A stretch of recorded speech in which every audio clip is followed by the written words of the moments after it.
Hi, I'm Drex DeFord, a recovering CIO from several large health systems and a longtime cyber advisor and strategist for some of the world's most innovative security companies. And now I'm president of This Week Health's 229 Cyber and Risk community, and this is UnHack the podcast, a mostly plain English, mostly non-technical show about cybersecurity and risk and the people and process and technology making healthcare more secure.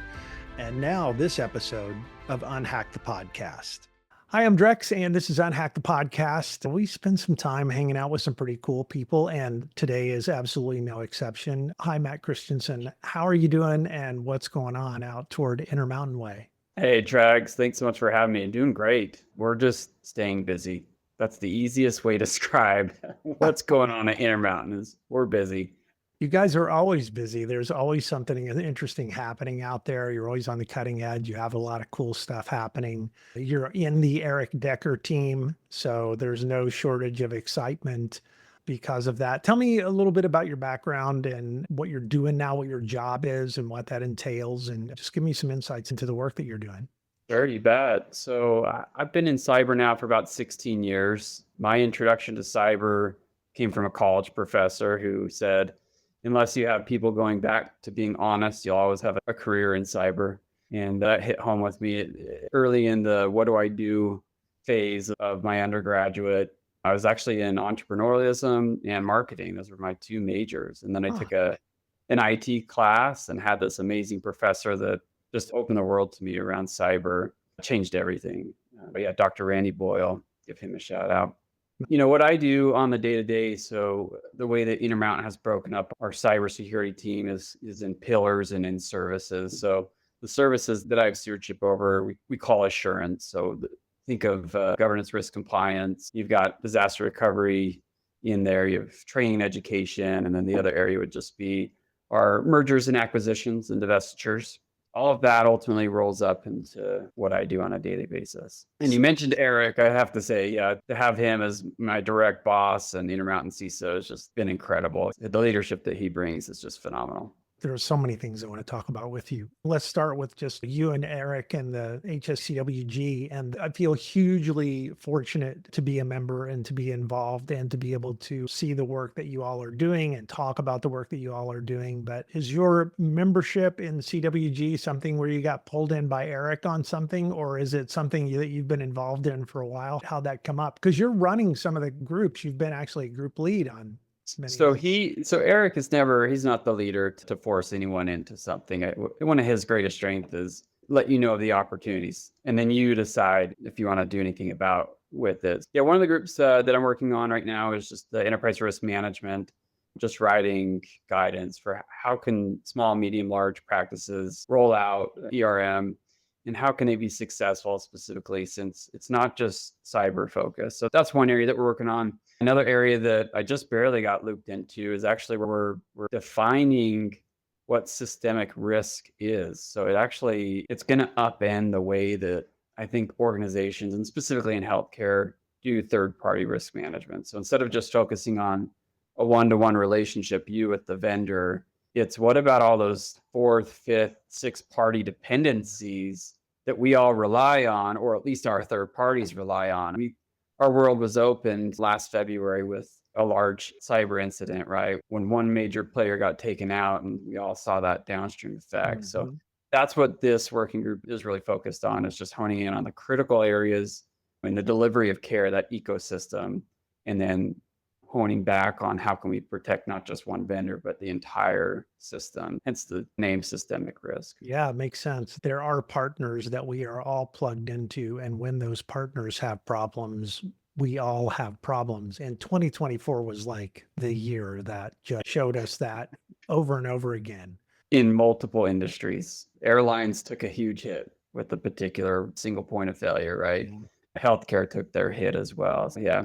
It's amazing. One of the things you and I have talked about is the human part of this. You started a big deal on LinkedIn. A bunch of people jumped in on the conversation, but you made the point that most breaches at the 90% level start with the human. Something is happening. The person's, made a mistake. So why aren't 90% of the conference's content focused on the human, the first line of defense, the weakest link. We always Right. talk about that being the human, but it's not. It's usually about technology or new techniques or something like that. It's not about that human weak point. What are your thoughts on that? How do we make that better or fix it?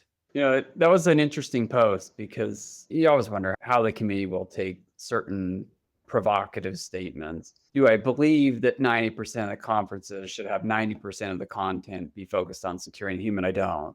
Yes. But it blows my mind that asset number one, which is you and me, if we work for an organization, tends to not get the level of attention commensurate to the risk. And this is true in all the frameworks too, right? What's the first thing that you do in most of the frameworks is you inventory your systems, you Mhm. inventory your applications, but you don't see training education inventorying your people and the risk that they present to your organization till it's closer to the bottom. I put that out there mainly to start a conversation to say, how can we ensure that area isn't overlooked? Because it is true, 90+% of significant breaches Yeah. start with breaking a human first. And the bad guys know this. That's why they're successful. They've been incredibly good at it. Again, I go back to 2024, calling the help desk and getting Uh, passwords reset and getting MFA devices re-registered and all of the things that they've done to manipulate the person in the system to get mm, access to the system, not pounding away on the technology and figuring out how to break it. There's plenty of that problem too. But like you said, most of it started with some kind of stolen ID or figuring out how to get an ID and an MFA through an individual that works at the company. yeah, and I think there's an opportunity for all of cyber to update their training education. A lot of us are required to take quarterly trainings, and those quarterly trainings, we've seen this so many Ah, times. And it's how quick can I click this through without getting in trouble? Or maybe it's not necessarily repetitive content. Maybe it's the way that we're wording things. Like the average employee probably doesn't even understand the term social engineering. mhm. So if you blast your content filled with these technical terms, it's just going to go right over them. But when you can break it down into this is how a help desk call that goes wrong could impact the service that you provide, now you got their attention. I think most of the opportunity to boil training education up is within cyber itself. And I'm actually a fan and proponent of not just measuring training and education. That seems very checkboxy. Mhm. What I want to do is measure behavior change. I want to see what good behaviors people are doing more of or should be doing more of, and what bad behaviors they're doing less of. That to me is a far more effective way of actually measuring progress. When you talk about the human in all of this, it's certainly the frontline human, but for you at your level, a lot of your support has to come from the leadership structure above you Yeah. at the board. Tell me how you do that. How do you talk to maybe very non-technical people on the board or very non-technical people in leadership positions about these technical things and help them understand why cybersecurity is really important? What are some of the techniques that you use to make that case? I'll share some that I've used in the past and some that I know that our current leadership leverages, and you don't BS your way around it. I think the easiest way to garner the support from a board member is to speak their language. Mhm. So it's not flooding them with 8 million incidents in the SIM and all these like lagging metrics. I think it's more identifying these core systems that truly allow the business to run and then saying, let's just go through a scenario.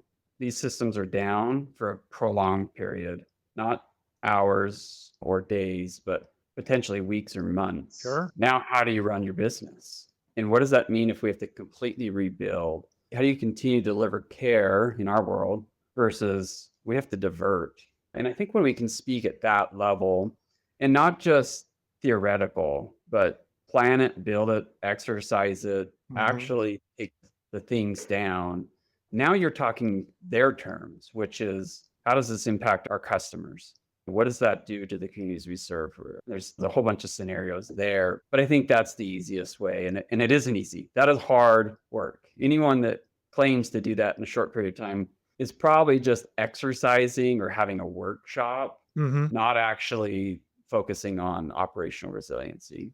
A lot of this takes time because you really have to get to know the people that you're presenting to too. You need to understand what charges them up or what makes them tick. It can be a business operations person or a clinical operations person, but when you get to the board, I use this example all the time, but I made a presentation to a board. One of the board members was a professional golfer. And so you have to try to figure out, and you never know, right? This is looking at the people that are in the audience you're going to present to and try to figure out how do you connect with that person.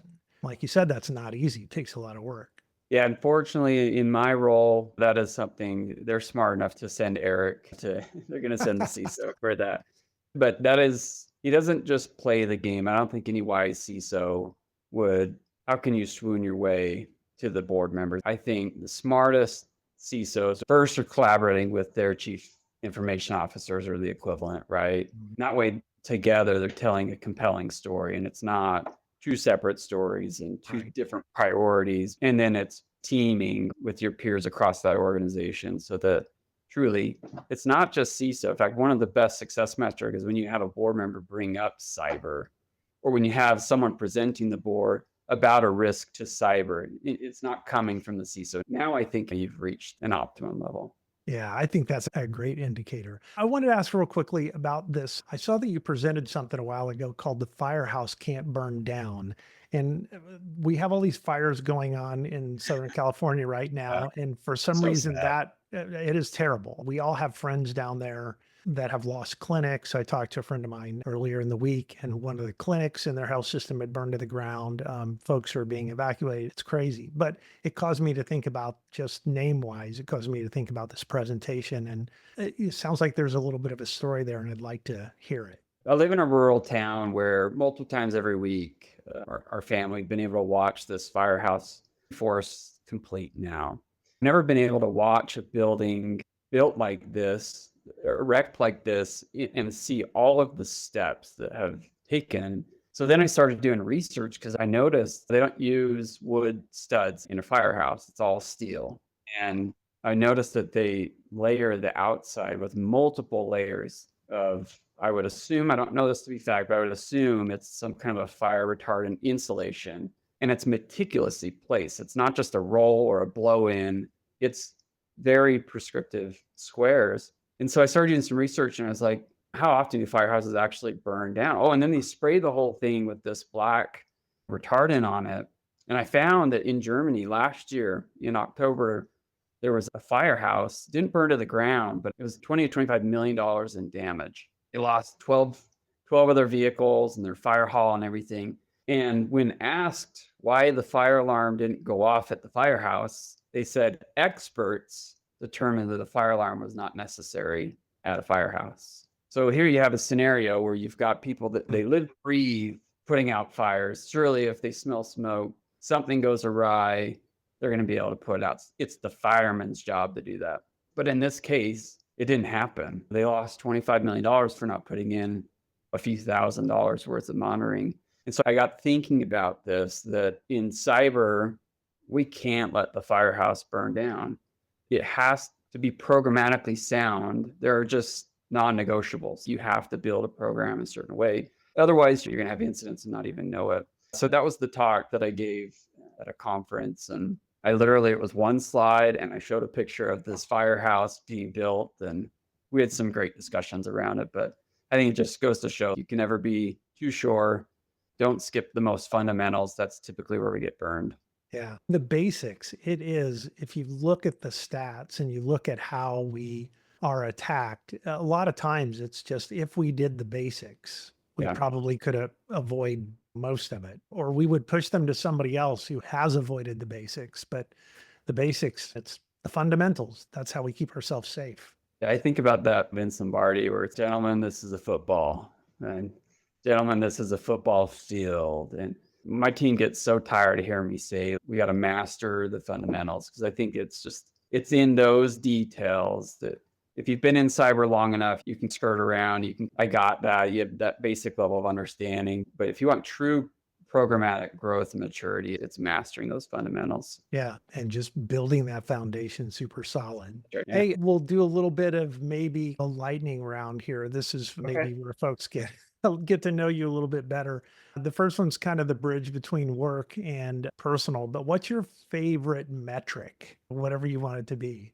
For work, my Yeah. favorite metric is when an individual contributor gets recognized by a senior executive. I love when that happens. Too often, the leaders get the recognition for the work of the individual contributors. Yeah. So that's one that I like. Another one that comes to my mind is when you've got a process that you own that's a pain in everyone's side, and you're just getting peppered with this is broke, and here comes another escalation from this VP, and there's 80 unresolved tickets. When you can fix that and go months without having a single escalation, that's an intangible, incalculable metric when you actually think like true metrics. But it's one of the most rewarding when you can actually see like we fixed something that was systemically broken. That's something that one of my leaders has done with a program that he's owned. And it's been so fun to watch. We were joking the other day. We're like, we hit 6 months without a single complaint. I think it's actually longer.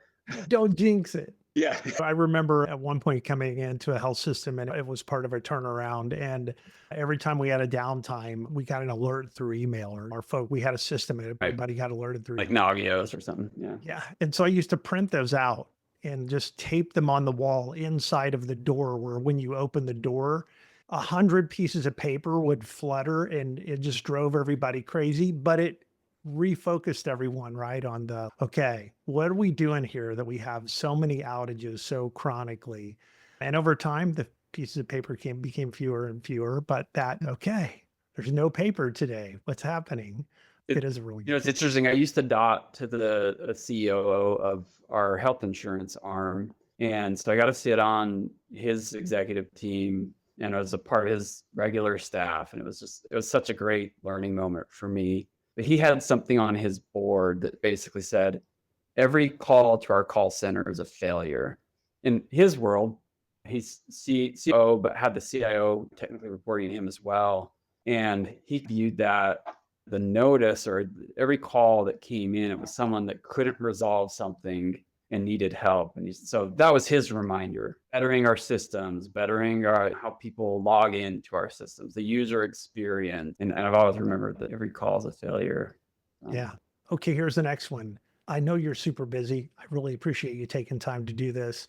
When you get unfocused or you feel sometimes a little overwhelmed, what do you do to get out of that? What's the question you ask yourself? What's your technique to get out of that? Because people feel that overwhelmed feeling, I think, more now than ever before. That's one that I wish I could say I'm an all-star at. Here's everything I do, but I get overwhelmed just like other people. I think just recognizing when you have that paralysis by analysis, taking the big thing and finding a way to just chunk at it, but to Break keep it up. moving forward. Yeah. And that's something anyone can do in their personal life or professional life. But even this last week, I had really good discussions with the leader that was really just, I'm stuck. What do I do? How do we make progress? The whole time the conversation was just, you could tell that this leader felt overwhelmed. Mm. My job was to help him understand how can I break this down into smaller pieces to move it forward rather than just try and build the perfect thing. The last CWG meeting, actually, somebody in the audience said something to the effect of, it's really hard to eat the elephant one bite at a time when the elephant is standing on top of you and stomping your guts out. Right. So there's the. I think there was an AI generated image of that, if I remember that. Exactly. Yeah. I think I'm trying to remember who actually did it, but somebody put it up pretty much in the moment It after. might have been Raj from Deloitte. I can't remember, but it was awesome. Or Ed from Cincinnati. I think it was Ed from Cincinnati that put it up. That's Yeah. right. The other thing I think is just it's good to walk away from the computer. Like it's good to take that time off. It's good to turn off notifications. I think just we own our calendars, right? Like ultimately at the end of the day, if we're overwhelmed, we should first look at ourselves to say, what have we overcommitted to? What have we said yes? Or what meetings are we going to that we're not needed there? Or the meeting's not near it, even needed. So I think there's an opportunity to look within before you blame the system and say, I'm just a victim here. Yeah. I'll never get out of this loop. Yeah. No, I'm with you. There are a lot of young people who are thinking about coming into cyber. What's your best advice for them if they're thinking about going down that path? I think just figuring out where they can find their niche. The way I got into cyber wasn't through cyber, it was through a anti-fraud certification. I also furthered my career in cyber by getting experience in internal audit. Sometimes the best way to get into cyber is to start first outside of cyber. Specifically, if they're looking to get into healthcare, I think it's important that they view themselves as a caregiver. And that sounds really weird because typically you just think of the clinicians as the caregivers themselves. But that's a term a former CEO of ours really said, I don't care if you're sweeping the floor, if you're running finances, or if you're providing care, every one of you is a caregiver. And so I think if they come in with that mindset of my job is to help patients receive better care, Hmm. or if they work for an insurance arm to have that commensurate service on the payer side. But I think if they truly reflect this themselves as if they're directly providing care to the patient, then they'll come in with the right mindset. If they're coming into healthcare to have a career in cyber, they probably won't last that long just because you truly have to have that feeling of it being a calling Yeah. to last in cyber and in healthcare. The other thing I would just say, other than finding a niche, is you've got to differentiate yourself from the other incoming graduate students or the other incoming applicants. And the best way to do that is not through phoning a friend and saying, hey, buddy, can you help me get hired? But demonstrating that value you can bring day one. So show me what relevant experience you have that is indirect to cyber. I firmly believe someone that understands good communication, that can be a quick read. Like you have a place in cyber. You don't have to have a computer science degree or an IS degree or 15 years of networking to add value. I think we need people that they're committed to the cause and that they're willing to learn. A lot of this is back to the fundamentals, right? It's I'm really good at fundamental, solving 100%. problems. I'm really good at communicating. I'm a good teammate. I listen. I learn quickly. Like a lot of Okay. those are just the best people that I've ever, not just in cyber, but into anything as an executive, anyone that I've hired. I'm looking for those traits. I can teach you all the other stuff, right? It's interesting. The last question. It's interesting that we have gone down this path. Part of the, I think, genius of being in healthcare is that people show up and they like the mission and they want to say yes. And so they say yes to lots of things. They want to help. They're asked to help. They say yes. But sometimes that also, back to the previous question, gets people in trouble. They say yes to too many things and they've over Yeah. obligated and then they really get stressed out because of that. You're at a point in your career, as am I, where saying no maybe has become as important as saying yes. So let's just say since the pandemic, what have you become better at saying no to than maybe you weren't earlier in your career? Meetings. Meetings.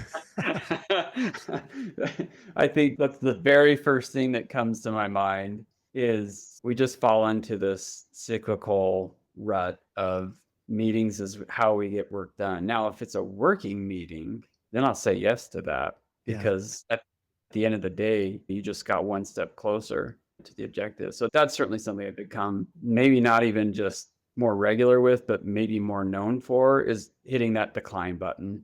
And I don't say that out of pride or to say I'm more important than the person sending that invite, but we have to be able to get done the work that we need to do. So yeah, meetings is one thing that I've gotten good at saying no to. I think the other thing would just be the number of projects that we can tend to find ourselves with. It's not uncommon that a single team, so not all of cyber, but a team within cyber could have 30 or 40 projects. And all the And daily operations stuff that they have to do too. and you've got more than half of your staff that's doing ops work.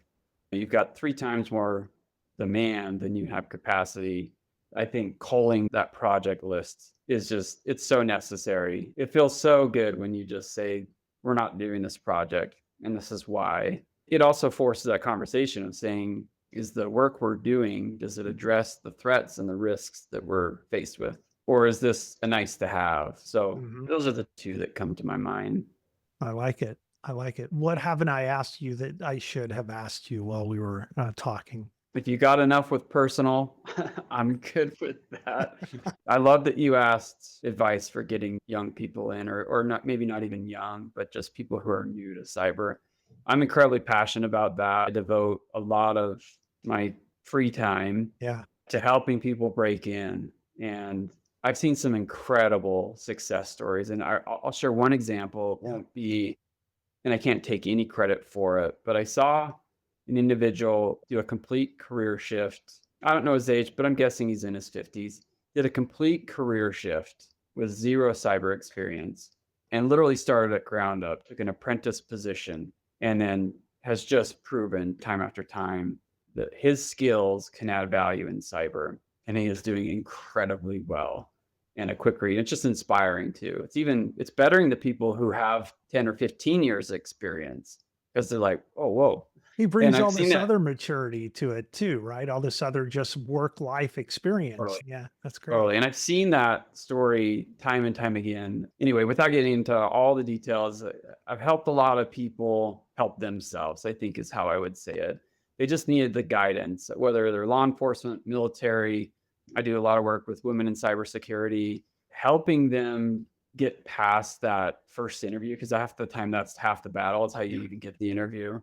And when I see that someone has that spark, when they're lit and they will do whatever it takes to get in, that's where I'll carve out time and I'll invest in them to help wherever I can. It's been super rewarding. I will leave it there. Matt, thanks so much for being on the show today. I really appreciate it. I'm looking forward to seeing you again. I hope our paths cross soon. Hopefully soon. Thanks, Drex. That's a wrap for this episode of UnHack the Podcast. Do me a favor and share this episode with your peers. And by the way, your feedback matters, so please subscribe and rate and leave a review wherever you listen to podcasts. I'm your host, Drex DeFord. Thanks for spending some time with me today.